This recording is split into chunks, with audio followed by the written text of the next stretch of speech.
I'm Dr. Norm Scarborough. I'm the Chief of Radiology Services here at eviCore.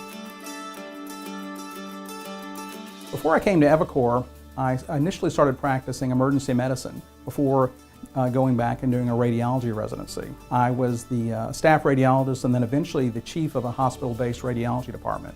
After several years of working in a hospital-based practice, I moved on to serving as the chief radiologist in imaging centers. When I was being recruited to come work for this company, one of the things that I told the recruiter was, if they're looking for somebody who's just going to say no, that's probably not me. They assured me that wasn't the case, so I agreed to come on and work for the company, and I was very pleasantly surprised to find out that was in fact true. There was one case that came up. A family medicine physician had ordered a CT scan on one of her patients because the patient had ataxia. That's when you're having trouble feeling like you're going to fall down with trying to walk. And a lot of times that has to do with a problem in the cerebellum down here at the base of your skull. And so getting a head CT may sound logical, but unfortunately this part of the skull is very thick and can cause an artifact called beam hardening.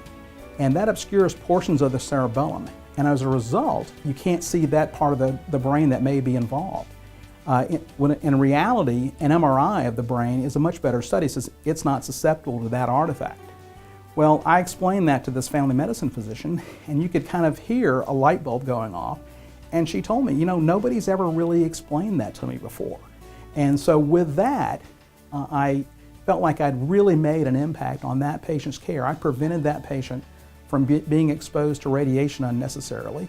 Also, we made sure that she was going to get the right test done and would result in a more accurate diagnosis for her problem and therefore treatment. Those are the sorts of things that we do at eviCore every day, multiple times a day, obviously. We are making a difference in patients' lives, and we're also helping providers make the kind of decisions they need to make.